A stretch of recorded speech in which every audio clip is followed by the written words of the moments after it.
Magandang gabi po, nandito na naman tayo sa serye ng Tomas Car Accessories Goes to Cebu. Okay, so bali yung Tomas Car Accessories nga pala is nag-join dito sa Bumper to Bumper Car Show. So Biyernes ng gabi, nagsiset up, nag-arrange ng mga sasakyan. Bali by category po to. So nandun yung mga lowered na auto, mga pickup nandito sa likod. Bali ayan, pakita natin. So ina-arrange nila dito yung mga unit.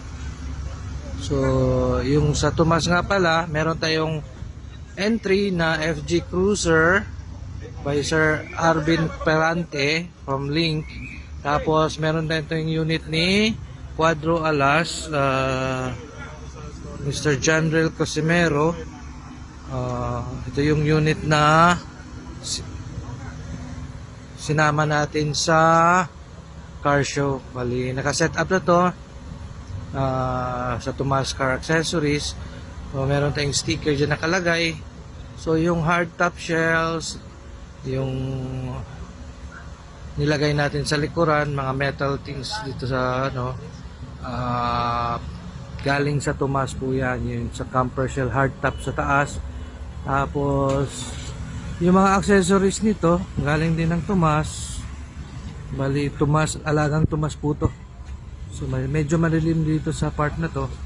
Bukas papakita natin kasi bukas ang first day starting ng event from April 20 to 21. So eto na yung mga setup o yung mga sasakyan. Bali may darating pa, natin lang na makarating lahat bago i-finalize yung mga arrangement. So medyo may katagalan nga tong i-arrange kasi malalaking sasakyan. Yung space natin dito is punuan na. Okay, so ito, lalagay sila ng mga rampa para ipaangat yung mga sasakyan.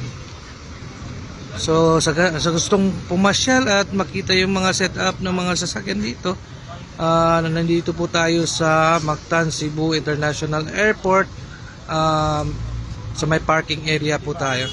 Okay, extended parking area ng Mactan Cebu International Airport. So ito po yung airport. So kita mo may mga sasakyan na dyan. Saka yung mga kaibigan natin sa Cebu, same industry din, ina-assist din nila yung ibang sasakyan para magandang tingnan. So pagkatapos i-set up nito yung mga arrangement, maglilinisin pa, maglalagay pa ng mga carpet, mga tarpaulin. So marami pang lalagay, medyo magtatagal tayo ngayong gabi dito. So see you tomorrow. Pasyal na kayo dito ha.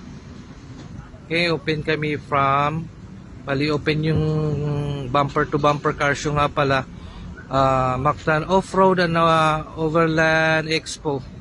So from April 20 to 21 lang po tayo. Okay, hanggang sa susunod. Bye bye.